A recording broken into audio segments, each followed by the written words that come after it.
Hey, listeners, this week your episode is actually a teaser for a past Patreon episode we did.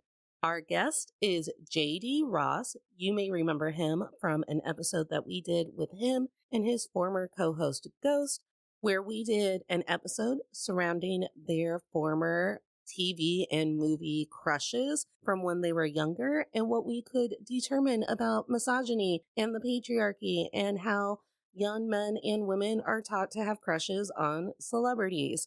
I have also been on JD's former podcast, Going Hollywood, to talk about the Bechdel test, and I am a reoccurring guest on his new podcast, Weird Wide. I've done a tarot episode, a episode about odd Christmas and winter stories, and I'm going to start being on there monthly, sharing you really weird news stories. But in this episode, you'll get 10 minutes of our Patreon episode where we are talking about our loves for Dungeons and Dragons, some pop culture stories that we couldn't wrap our head around surrounding The Little Mermaid and other media things, and just a good old funny nerding out with JD. So if you want to join, make sure that you click on the Patreon link in the show notes and join for as little as $10 a month. You get one bonus episode every month with one of our favorite guests. See you soon. Hope to see you on the Patreon, and thanks for being a listener.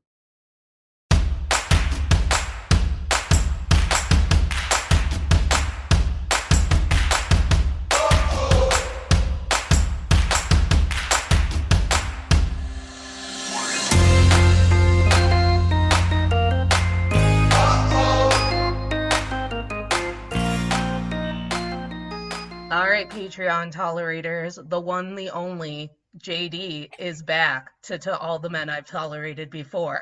What up? I'm here to be tolerated once again. JD and I text every day, but we never get on video calls together. I know. It's like we never get to do this. So this is awesome. I fucking love it. I fucking love it. So when I was thinking, I'm like, okay, who should be the September, this is just a pal you get to know? I was like, duh, JD. You haven't talked to JD about anything that he's actually done this summer. Yeah, well, I haven't done much. I mean, I guess I have done a bit. I've been planning and finally got my new thing going. So that's right. You have a whole new show going now. Yeah, and I'm fucking stoked about it too. I'm loving it. Yes, tell people about it. Okay. So the new show, people, if you're a longtime listener of Tolerated, you probably remember way back when I was on and I did Going Hollywood, where me and my best friend were talking about movies and such. Couple of weird scenarios between then and now, and now I have my own solo show called Weird Wide, and instead of talking about just movies, I'm talking about everything and anything and everything that's weird. Yes, I'm behind because on Wednesday I took today's only a good day for sleep, and then I was all wrapped up in the Critical Role cliffhangers that Matt Mercer made us all endure. So I haven't listened to the Atomic War episode that came out this week, but I'm stoked for it. Dude, it's a good one. We lived in the aftermath of everyone being afraid of atomic war, where I remember the Boy Meets World episode that they went back in time and Corey had to do a bomb drill. Yeah, the duck and cover shit. Yes. And he was like, no. And nerdy Mr. Turner is trying to explain to them why it works. And he's like, no, this doesn't work. Kablooey. It doesn't work at all. And then they're like, you're a red spy. But I'm excited. And then, you brought it up, the Queen died this week. Yeah, we brought it up off the air. Yeah, the Queen died. It was okay, I remember because for some reason the Queen dying has just always been in everyone's head, and when's it gonna happen? When's it going down? And I remember specifically there was this thing where it was you're gonna remember where you were. You're gonna remember exactly where you were when you heard the news. I was literally at work taking a shit in the toilet when my sister texted me, "Hey, the Queen died." I think I was on a show or a call, because I remember that I was on the computer, I was sitting, and my phone was on Do Not Disturb. Yeah. And then I got off my call And I remember telling Julia from Pop Culture Makes Me Jealous, Jules, I think Stephanie just told me the Queen died. She's like, no, that happened.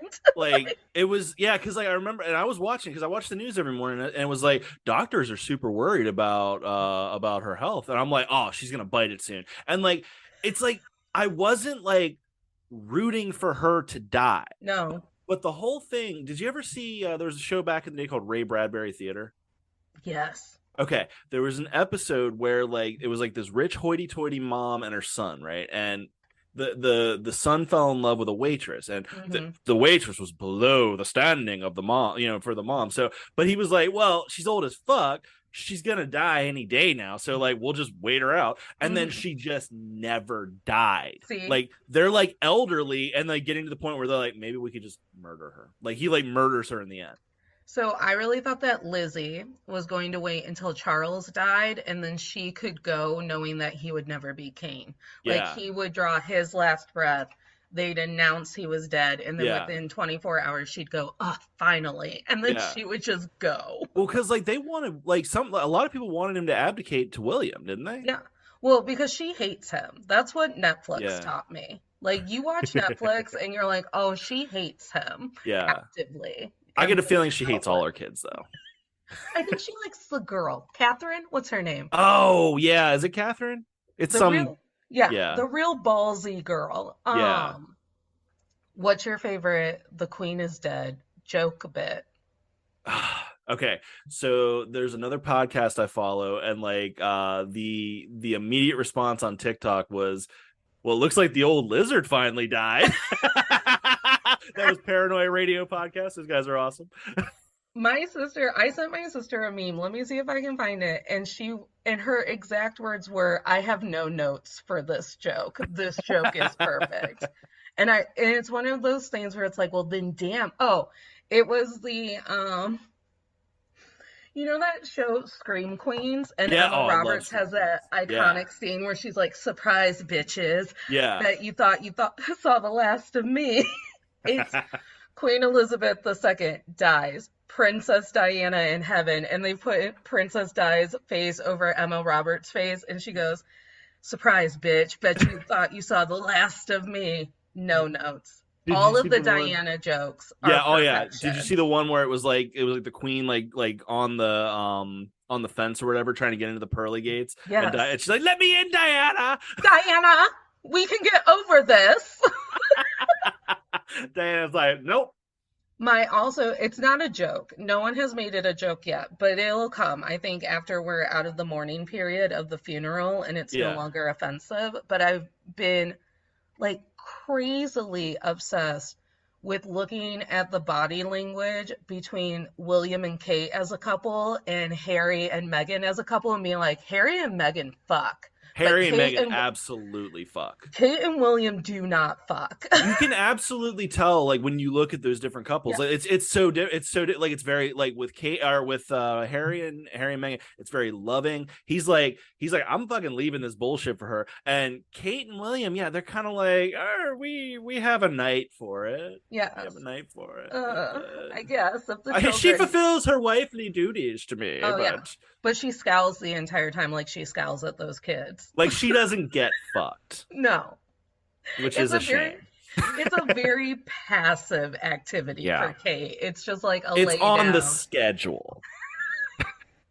I went and saw The Invitation this week, which was just like the Dracula story, but I guess for people who didn't know Dracula was a person. Yeah. And at one point, the kid from the Disney movies who's playing the vampire, he goes to lay down like he's gonna do the like vampire the crossover but he's doing it in like this chick's bed, and I was like, is he gonna do the vampire lay down? Because that would just like send me over the top if he just laid down like a vampire would. Yeah. My friends and I giggled throughout that entire movie because he would just like say things now that we know are gaslighting, and we'd be like, boo, don't trust white men with money, boo. It was us and like 2 other people in the theater. We went at like 10 p.m. That's awesome. I haven't seen it. I think the last thing I saw in theaters was the Top Gun movie. I had to see it. I had to. My sister and she came to visit. Yeah. And we get into this trap where we know that there's a movie in theaters that no one wants to see Yeah. except for us. Yeah. It happened to be Idris Elba's Beast movie where he punches that lion in the face. Yeah. How was it? Honestly, better than it had any right to be. Okay. Because like I Like, saw it advertised, but I was like, like, eh. think of the like scariest, mangiest animal that you've ever seen, and now Yeah. like CGI it and blow it up 100 times. That was the scary Okay. lion. You were Okay. tense the entire time. You're like, "Where's that lion?" And he was just stalking him the whole time. hmm That's pretty gnarly. There was like a. It was a movie that was against poachers, which we all are. So Yeah. it was like poachers did some bullshit things, and then the Idris Elba's family had to pay the price. Yeah. Which is okay. Like I can accept that. Like as a storyline, it's pretty cool because Yeah, like it's like they're coming. They're like, you know what? Like the lion has seen some shit and yeah. he's done with it. And like now, even though this human didn't do anything, humans have. Humans have. It's like how I feel about men. Like Right. the lion just feels about humans how I feel about men. It's like you haven't done anything yet, but I Right. bet you your carbon footprint isn't great. And so like, and Idris Elba is just like wailing on this lion, this scary CGI lion. I need to know your opinion on this. I'm Okay. over CGI. Oh yeah, big time. Like I went to the Invitation movie, the vampire movie, and the house, Mhm. the mansion looked like it was built out of Legos because they CGI'd it. Yeah. Well, because like, okay, so like I have this like ritual where like every Sunday I do a self-care Sunday ritual where I do like an 80s horror movie. So I'm like watching all these practical effects. hmm And then it's just like they're not like okay, they're not always great, but they're like there's something special to them. Like Yeah, they're like there's like the real work involved in them. you feel it. So Jules and I are Yeah. doing that Still Comfy show where we're watching all of the old shit that we loved Yeah. when we were kids and teenagers. And I was watching One Tree Hill today, and I was like, I just miss when like you would have teenage television and they talked like teenagers and said really stupid things instead of Yeah. having like this grand monologue about their feelings and their like Right. brains and all of it and just like, well, and this was my boundary and you crossed it. Like Peyton said on the episode, she was like, I just really think I need to like stop chasing guys and just like really focus on, I don't know, life. And I was like, that is dumb shit that Yeah. teenagers say. Like, talk like a Yeah. teenager in a Yeah. TV show.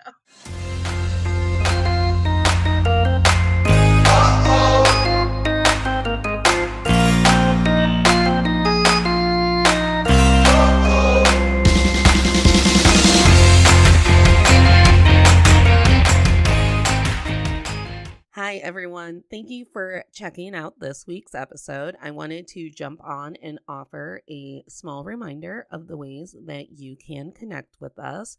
The first way is our socials. So we are Men I've Tolerated Pod on Instagram and Natalie K124 on TikTok, my personal Instagram. And you can find us on YouTube and Pinterest under To All the Men I've Tolerated Before. The second way is by becoming a Patreon member. We are well on our way to our 25 member Patreon, where we are going to unlock bonus perks to being a patron member. Shout out to all of our existing patrons. As an independently ran and funded podcast, your support means everything. Another way that you can connect with us is making sure to subscribe and leave comments wherever you can so we can start reading reviews on each podcast episode. Thank you so much for being here. Make sure to check out the merch store, and we will see you next week.